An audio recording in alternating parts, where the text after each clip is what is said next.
গোবিন্দ যে না যাবত গ্রামের পথে এসেছে সখারা বলছে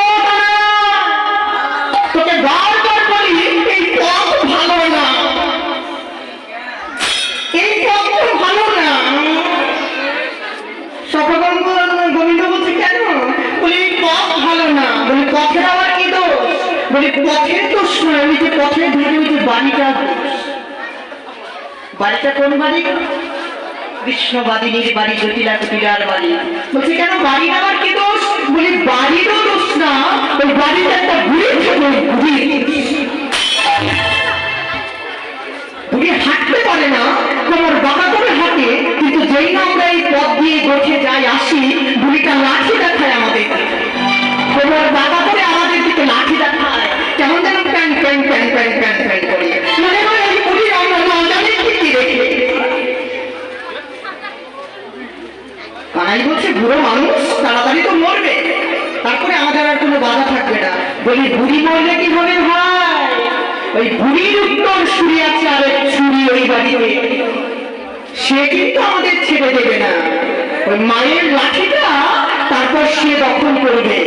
বুড়িটা ওই অট্টালিকার উপরে দাঁড়িয়ে দাঁড়িয়ে আমাদের লাঠি দেখায়, আর এই বুড়ির মেয়ে যে ছুরি আছে মানে কুটিরা যদি আমাদের পায় লাঠি দিয়ে একেবারে পেটাতে পেটাতে জলের দুয়ারে পৌঁছে দেবে।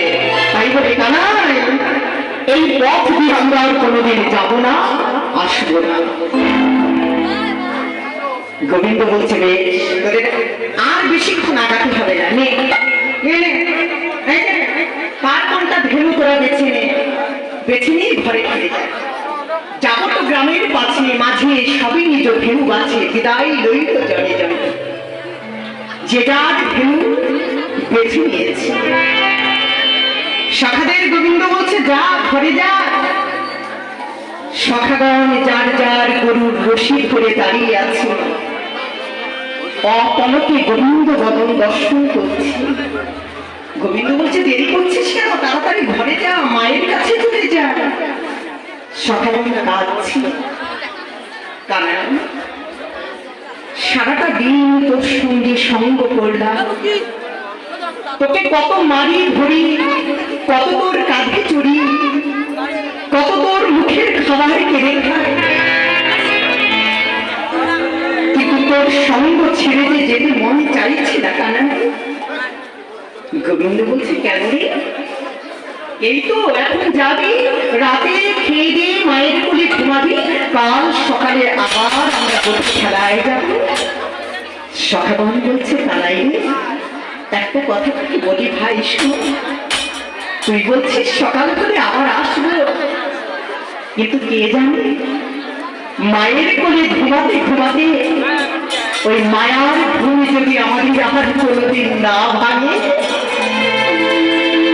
ওই মায়ার ঘুম যদি আমাদের চির নিদ্রায় পরিণত হয়, তাই বিদায় জানাই তোর চরণে জানাই কানাই, এ জন্মে তোর সঙ্গ করলাম, কত সুখ আছে তোর সঙ্গে, তাই কানাই আর যদি তোর এই জন্মে সঙ্গ আমাদের না হয়, পরবর্তী জন্মে যে কুলি আমাদের জন্ম শুধু যেন সঙ্গ ছাড়া করিস না।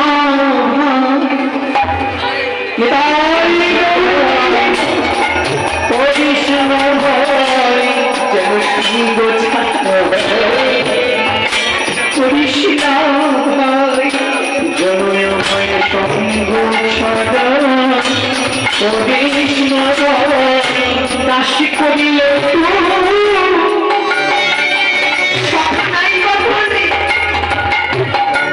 আর তোর সখা হতে চাই না, সখা আমাদের পরের জন্মে নাই বা বানালি, বলি দাসী করিলে শ্রীচরণে রাখি,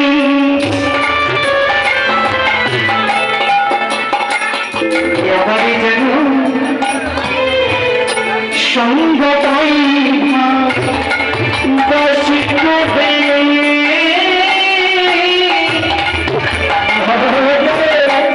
আমায় দেখি যেন তোকে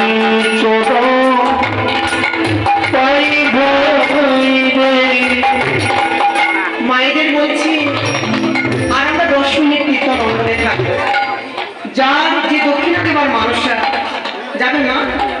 তুমি একটু যাও, আমার এই মা যাচ্ছে, এই দিক থেকে কালেকশন করবো, আমরা এই দিক থেকে পরে নিয়ে যাবো। হ্যাঁ, এই মায়ের হাতে যা যা দক্ষিণা দেবা দাও, আমরা পেয়ে যাবো। একটু কাশি করে কানা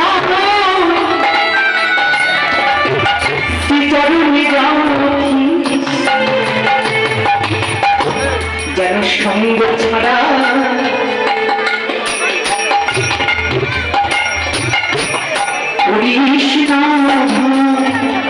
বসে করে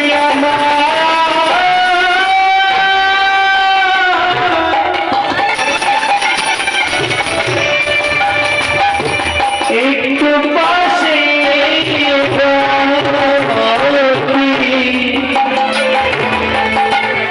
সময় সংখ্যা ছাড়া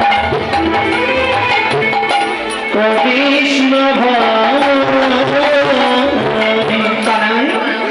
আর তোর দাস নাই কাপড়, আর তোর সখা নাই কাপড়, কিন্তু দাস করে তুমি একটু চলে শাখা গমনে বিদায় নিল। আর এদিকে শ্রীমতী রাধারানী, আজকে হচ্ছে সেই অমাবস্যা তিথি। কি গো মায়েরা, অমাবস্যায় তোমরা প্রদীপ দাও তো দাঁড়ে দাঁড়ে? এই অমাবস্যা তিথিতে তোমরা প্রত্যেক দরজায় প্রদীপ দেবে, 14খানা প্রদীপ জ্বালবে অমাবস্যা দিন। আজকে হচ্ছে সেই অমাবস্যা তিথি, সারা রাত আজকে অমাবস্যা আছে। যদি মনে করো আমি তো দিইনি, বাড়ি গিয়ে নিশ্চয়ই প্রদীপ দেবে। হ্যাঁ, এই অমাবস্যা তিথিতে ঘর দোর আলোকিত রাখতে হয়, কারণ আলোকিত রাখলে সে বাড়িতে আর কোনো অশুভ শক্তি প্রবেশ করে না।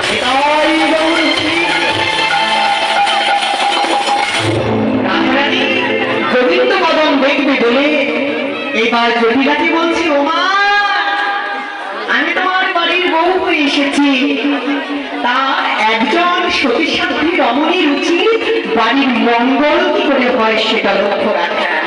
এই যে আজকে যে অমাবস্যা, আজকে শ্যামা পূজা হবে আমাদের বাড়িতে। হ্যাঁ, জটিলার দিকে আরাধ্য দেখেছিলাম শ্যামা কালী মহাকালী, আজকে শ্যামা পূজা হবে।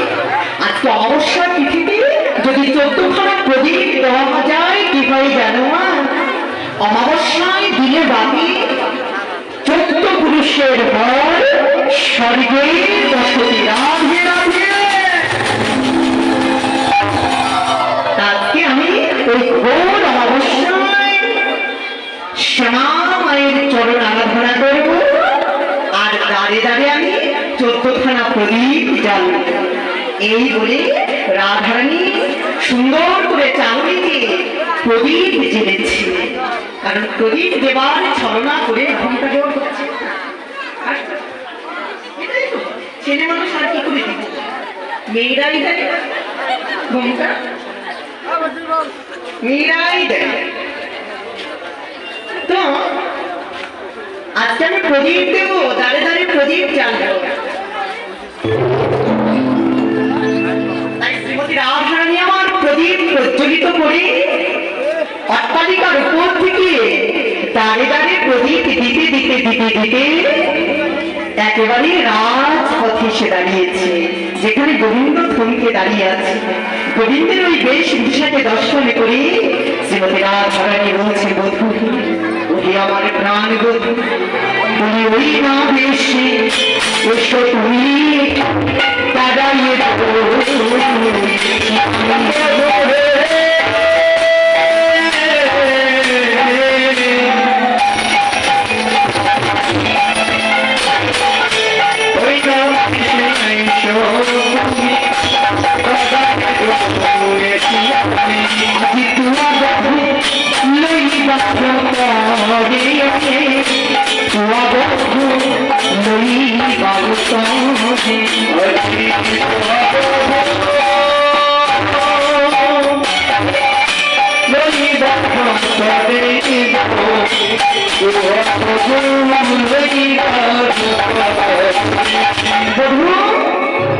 আজকে তোমার চাঁদ বদন দেখবো বলে আমি ভরা কলসি জল ফেলে দিয়ে গিয়েছিলাম যমুনায় জল, কিন্তু কি হলো জানো?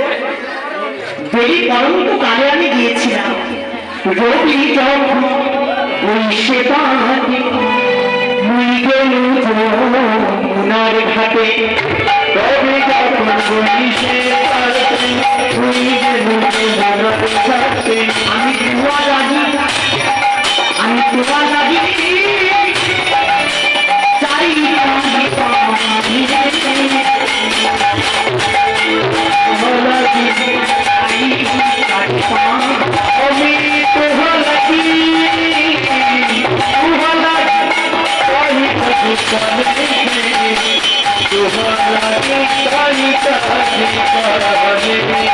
আজ প্রজের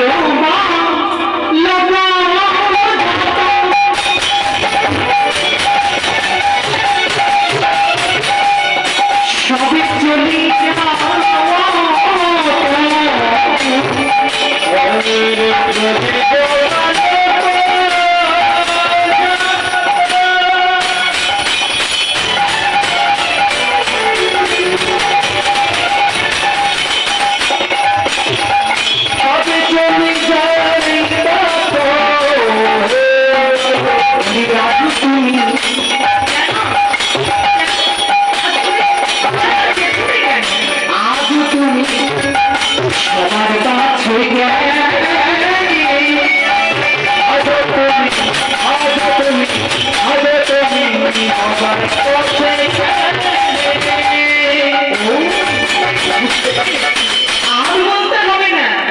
বুঝি বাসির কথা মনে পড়েছি বাসির কথা মনে পড়েছে বুঝি বাসির